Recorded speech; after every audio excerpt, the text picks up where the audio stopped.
சிவபக்தர்களுக்கு எப்படி திருவண்ணாமலை ஒரு சிறந்த திருத்தலமா கருதப்படுதோ,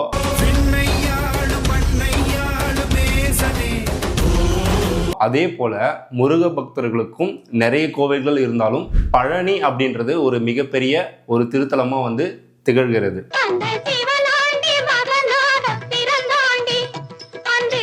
இந்த வீடியோவில் நம்ம என்ன பார்க்க போறோம் அப்படின்னா, தங்கத்தேர் அப்படின்றது ரொம்ப மிகப்பெரிய ஒரு உற்சவம் வந்து நடக்கும்.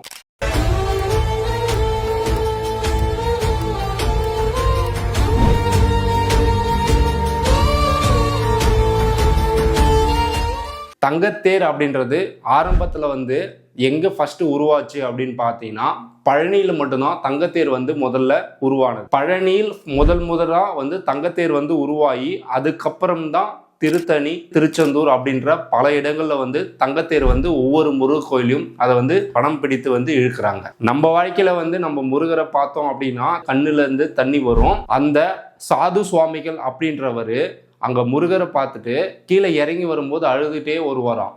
ஏன் அப்படின்னு சொல்லிட்டு யாராச்சும் ஒருத்தர் கேட்டால் அதுக்கு அவர் சொல்லுவார், முருகனை நான் மறுபடியும் நாளைக்கு தானே பார்க்க முடியும், அது வரைக்கும் நான் முருகனை வந்து பிரிஞ்சே இருப்பனே அப்படின்னு சொல்லிட்டு அவர் அழுவாராம். இப்படியாப்பட்ட ஒரு முருக பக்தரை நம்ம எங்கேயும் பார்த்துருக்க முடியாது அப்படின்னு கூட சொல்லலாம். அந்த அளவுக்கு ஒரு முருக பக்தராக வந்து சாது சுவாமிகள் அவங்க இருந்தார். அந்த பழனி கோவில்ல ஒரு நிர்வாகியா ஒருத்தர் இருக்காரு. அவர் யாரு அப்படின்னு பாத்தீங்கன்னா, முருகேச முதலியாருன்னு சொல்லக்கூடிய ஒரு மிகப்பெரிய ஒரு செல்வந்தர். இந்த செல்வந்தர் வந்து ரொம்ப நாளா குழந்தை இல்லாம ரொம்ப கஷ்டப்பட்டுட்டு இருக்காரு. இங்க இருந்தாலும் எவ்வளவு ட்ரீட்மெண்ட், எவ்வளவு ஹாஸ்பிட்டல் போனாலும் எதுவுமே வந்து நடக்கல. கடைசியில வந்து முருகத்தலத்துல வந்து அந்த சாது சுவாமிகள் அவரை வந்து மீட் பண்றாரு. சுவாமி, நான் ரொம்ப நாளாக ரொம்ப வருஷமாக வந்து குழந்தை இல்லாமல் ரொம்ப தவிச்சிட்டு இருக்கேன்.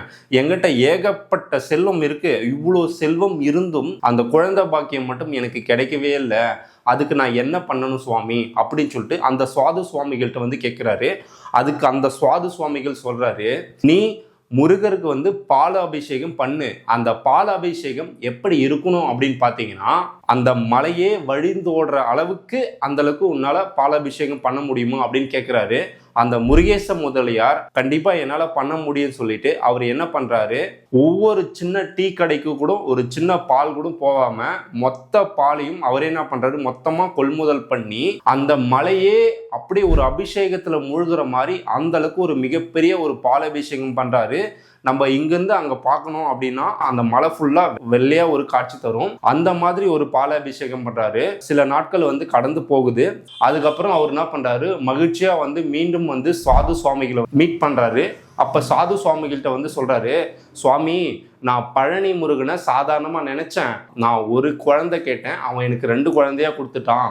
இப்போ நான் அவனுக்கு ஏதாச்சும் நான் பண்ணணும் அப்படின்னு சொல்லிட்டு நான் நினைக்கிறேன். நான் என்ன பண்ணட்டும் அப்படின்னு சொல்லிட்டு சாது சுவாமிகள்கிட்ட முருகேச முதலியார் வந்து கேட்கிறாரு. அப்போ சாது சுவாமிகள் சொல்றாரு சிரிச்சுக்கிட்டே, நீ கொடுத்தா அவன் வாழ போறான், எல்லாமே அவன்துதான், அவன் கொடுத்துதான் நீ வாழ்ந்துட்டு இருக்க அப்படின்னு சொல்லிட்டு அவர் சொல்றாரு.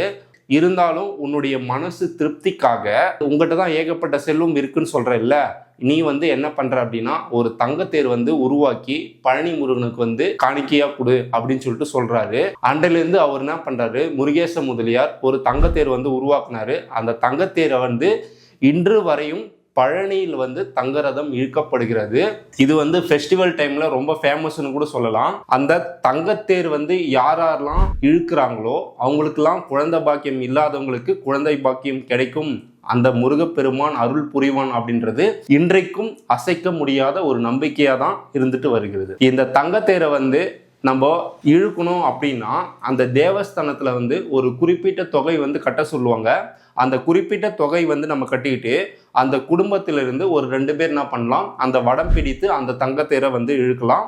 இன்றும் ஒரு மிகப்பெரிய ஒரு உற்சவமா வந்து இந்த தங்கத்தேர் வந்து நடந்துட்டு தான் இருக்குது. தேங்க்யூ. இது வரைக்கும் நம்ம சேனலை வந்து சப்ஸ்கிரைப் பண்ணாதவங்க சப்ஸ்கிரைப் பண்ணிங்க. வருஷம் பங்குனி மாதத்தில் நடக்கிற உத்தர திருவிழாவில் தங்கரதை இழுத்து பால் அபிஷேகம் செய்கிறேன்.